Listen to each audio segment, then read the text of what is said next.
Hello bro Irvin. Maganda. Anong balita? Kamusta? Ayos naman po. Ano pala ang full name mo? Ang full name ko po ay Irvin Nazareth Calara. And taga saan ka? Taga Cavite po ako, sa Bacoor, Cavite. Laking Cavite ka. Ilang taon ka na pala? Magta-22 na po ngayong September 14. Batang-bata mo pala. Ikaw ba pinakabata sa Kalingap Partners? Oo, ako po yung pinakabata. So ano ba ang ginagawa mo bilang Kalingap? Ganun rin po yung mga tumutulong ko sa mga kapusbahalan. Saan po katulad nga po nung nag-aayos kami ng mga tulay dun po sa farm para kahit paano po makatulong po tayo kay Kuya Bal Santos Matubang. Tapos nagawa rin po kami ng balon nila Kuya Ruel. Nila Tatay Roel. Oo, nila Tatay Ruel. Ano ang YouTube channel mo? Irvin Official po. Okay. So, Irvin, nagtapos ka ng pag-aaral? Bali lang po hindi pa ako nakapagtapos kasi mga grade 8. Yun lang po. Grade 8 ang Kasi mas inuna ko pong magtrabaho ng maaga para makatulong po ako sa mga magulang ko na. Kasi po yung magulang ko po may mga sakit na. Katulad po ng tatay ko. May sakit po sa puso tatay ko. Namamagana po yung puso niya tapos may butas. So hindi na siya pwede magtrabaho? Hindi na po talaga pwede. Yung nanay ko naman po, pag bawal na siya rin maglakad-lakad pag naiinitan siya, na high blood, madala siyang mahilo. So may mga kapatid ka ba? Meron ho. Nandun sila sa Bacoor? Oo, nasa Bacoor. Ikaw ang panganay o bunso? Sinundan po ng bunso. Bali po panglima ako. Marami pala kayo. So, isa ka din sa mga tumutulong sa magulang mo. Oo. So, dito sa pagiging charity vlogger mo, nakakatulong ka, nakapag-sustento ka naman. Oo. Nakapagpadala ka, gano'n. Kada sahod ko. Mabuti naman. Bali, kamusta ka pala dito sa Daet? Ayos naman po. Masaya. Masaya. Gano'n ka nakatagal nag-stay dito? Mag-iisang taon na ho. Isang taon na? Sabay ho tayo nun. O nga no, so 8 months na kasi 8 months na ako. Umuwi ka rin ba ng Manila nung dumating ka dito? Oo, mga isang buwan na ako doon nag-stay. Tapos bumalik ka dito? Bumalik ako ulit. So ano ba ang dahilan mo bakit ka nagcha-charity vlogger? Ano talaga? Inspirasyon mo bakit ka napunta sa ganitong larangan? Unang-una po yung mga magulang ko. Ayan. Tapos gusto ko po talagang makatulong sa mga taong nangangailangan kasi danas ko po yung nila na yung hirap nila kasi mahirap din naman po ako kaya ginusto ko pong mag-vlog para kahit papaano po ay makatulong na po ako sa mga nangangailangan na tao at syempre sa pamilya ko po. So ngayon kamusta naman ang pagiging charity vlogger mo? Ayos naman po, masaya na nakikita ko silang kahit maliit na bagay napapasaya ko sila. Kahit maliit lang, masarap sa pakiramdam na may tulong ka na naibigay. Na nakikita ko silang masaya dahil sa binigay ko. So ngayon Irvin, ikaw din ang isa sa mga kumakanta sa Kalingap, 'di ba? Isa ka sa mga nag-compose. Sa mga ibang partners din, 'di ba? May ginawa kang kanta. Halos lahat po. Halos lahat ng mga charity vlogger ako po gumawa. Pati sila Virgilin Curse, kila Archie Hilario ako pong gumawa. Wow, mga malalaking YouTuber pala yung mga nagawan mo ng kanta. So ano yan, talent mo ba talaga yung paggawa ng kanta at pag-rap? Talent ko po talagang matagal na. Kailan pa nagsimula ang talent mo na yan? Nung bata ka pa lang? Simula nung 12 years old pa lang po ako. Okay. Hilig ko na po talagang mag-rap. Ganito po kasi yan para makapag-record ako, yung totoo po, nangangalakal po talaga ako nun para may pang-record ako. Kasi ang bayad po sa record, 300 pag nag-record ka po. So mangangalakal ka para may pang-record? May pang-record ako. Okay.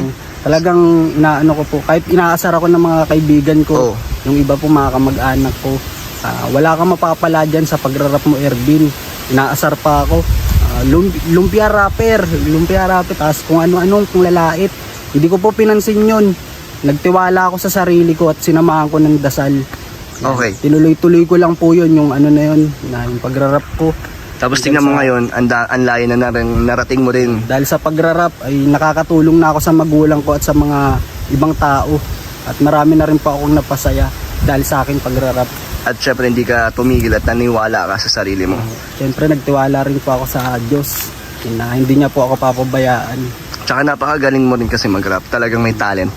Yan. Kung tutuusin po, pag gumagawa po ako ng kanta, matagal na po yung 2 oras o 3 Sa paggawa. sa paggawa ng kanta. So, paano mo kinukuhanan ng kanta ang isang tao, kunyari, nagpagawa sa'yo? Paano mo ginagawan to ng lyrics? Pinag-aaralan ko po yung YouTube niya. So, inaaral mo yung pagkatao rin niya? Inaaral ko po muna bago ko gawan. Tama, magaling. Pinapanood ko po muna yung YouTube niya kung anong mga content niya, ginagawa niya. Doon mo binabase. Doon ko po binabase yung kanta. Ngayon, Irvin, sa pag-charity mo, meron din bang mga sinasabi sa'yo na hindi magaganda ang mga kamag-anak o kaibigan mo? Wala na po. Wala na. Suporta na sila sa'yo? Opo. Yung iba nga po natuto ay yung dating mga masusungit sa akin ngayon, halos yakapin na ako. Mabuti naman ganun. Maraming na pong natutuwa sa akin sa mga ginagawa. Malaki rin ba na bago ng buhay mo nung dumating ka dito? Sobrang laki po kasi nakakatulong na po ako sa magulang ko. Nakaka-provide ka na. Tapos gusto mo pa yung ginagawa mo.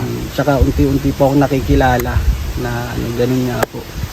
So magpapatuloy ka pa rin ba sa pagiging charity mo hanggang kailan?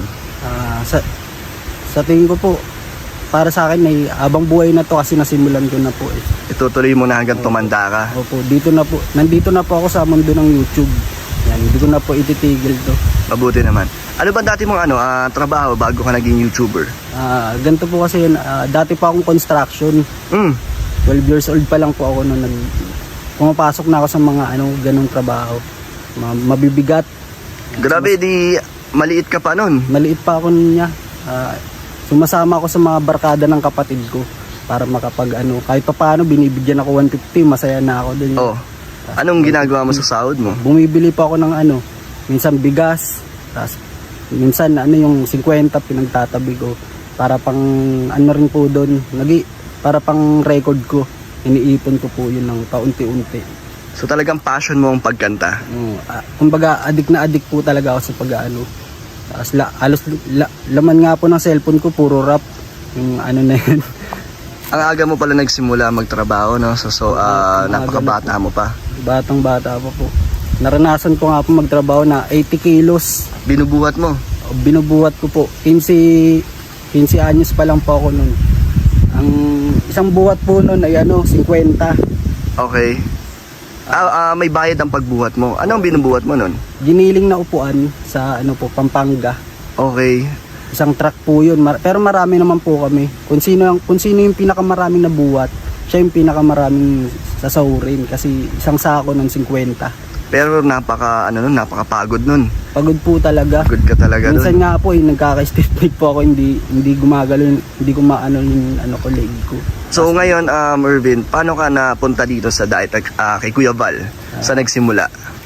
Nung nanonood po kasi nanay ko ng mga mahilig po kasi manood yung mga magulang ko ng mga nagbablog, yung mga charity vlogger. Hanggang sa napanood ko po si Kuya Val na nakikita ko po yung mga ginagawa niya sa pagbablog niya. Kumbaga nakakatuwa po. Sabi sa akin ng mga magulang ko, gawan ko daw po si Kuya Val Santos ng kanta. Yan, pinag-aralan ko po talaga yun. Lahat po ng video ni Kuya Val pinanood ko. Hanggang sa ginawan ko po kinabukasan. Sinaglit ko lang po. Tapos saktong-sakto po, friend ko po si Kuya Jason, si Mr. Benty Boy. Sa kanya ko po sinend yung kanta. Tinanong ko po si Kuya Jason kung magugustuhan ba ni Kuya Val kung magugustuhan po ba ni Kuya Val yung ginawa ko sa kanyang kanta. Hanggang sa napakinggan ni Kuya Val, nagustuhan niya naman po kasi yung nilalaman ng kanta, yun po talaga yung ginagawa niya sa mga vlog niya. Oo. Yan. So doon nagsimula na maging part ka at ang pagpunta mo dito. Hanggang sa naging sunod-sunod po yun. Bali mga kanta ko po sa Kalingap pala Kuya Val, mga nasa 20 mahigit po. Dami. Opo. So anong pakiramdam mo pag naririnig mo yung ginawa mong kanta at ginagamit nila to sa channel nila? Parang ang sarap sa pakiramdam, natutuwa ako sa naririnig ko yung mga pinaghirapan kong kanta, pinapatugtog po nila Kuya Val na ganun. So ngayon, ano rin ang pakiramdam na nakakatulong ka na rin sa mga taong nangangailangan? Sobrang sarap po sa pakiramdam na ganun nga, na katulad kong mahihirap ay natutulungan ko rin po kahit pa paano. At nakakatulong ka na rin sa pamilya mo. Pamilya ko. So, ano ba ang pangarap mo, Irvin, sa sarili mo? Yung nag-aaral pa po ako ay pangarap ko po talaga maging seaman. Yan, hanggang sa ganun na nga po na hindi na kaya mga magulang ko. Kumbaga, kinakapos na rin po sa budget. Kaya naisipan ko po talaga na maaga magtrabaho para kahit papaano naman po ay makatulong ako sa magulang ko. Dumating ka na ba sa point ng buhay mo kahit nung bata ka pa na parang gusto mong sumuko o bumigay kasi namulat ka agad sa sa kahirapan? Yung totoo po, aminin ko na po. Dati po, talagang ang bigat-bigat na ng loob ko, pakiramdam ko wala na akong kakampi, wala nang parang naisipan ko lang po na ano ba tawag din niya? Yung may tali. Magbigti. O ganun, Gusto naisipan mo ko na dati. suicide. Kumbaga, naiisip ko wala na talaga akong kakampi. Yung ganun, Anong... sa hirap ng buhay. So paano mo nilabanan yan? Kumbaga, nilibang-libang ko na lang yung sarili ko, katulad ng paggagawa ko ng kanta. Okay. Hanggang sa na ako, na addict talaga sa buti na lang po ay Na-addict sa paggawa ng kanta. doon ako na ng kanta. Doon mo na yung attention mo na parang ito yung purpose mo at yung talent mo, ito na yung ginagawa mo talaga. So nakatulong naman yun Nakatulong naman. hanggang ngayon. Hanggang ngayon po. Ano na lang ang ma-advise mo sa mga kabataan na dumadaan din sa pinagdaanan mo? Anong mabibigay mo sa Ayaw kanilang ko lang po sa inspirasyon? kanila na kahit gaano kahirap pong buhay, laban lang po tayo at lagi po tayo magtiwala sa ating mahal na Panginoon. Okay. At lagi po nating isipin yung ating mga mahal sa buhay. Yan. Anong mensahe mo naman sa mga sumusuporta sa iyo at sa buong Kalingap? Sana po ay lagi niyo po akong suportahan at wag po kayong magsasawa sa na panoorin po mga nilalabas ko pong video sa mga premiere ko po. Yan. Sana po lagi niyo po akong suportahan. Okay. Sa mga Kalingap partners at sa buong Kalingap? Sa mga Kalingap po, ganun nga rin po, sana wag sila pong magbago. Tuloy lang po nila yung mga ginagawa nila na tumulong sila sa mga tao na kailangan. Okay. So Irvin, thank you sa interview na to. Mga Kalingap, na-interview ko na rin po. So Irvin, ang isa sa Kalingap partners at isa ang mga gumagawa ng kanta ng mga Kalingap partners din po. So salamat po sa mga nanood. God bless po sa inyo.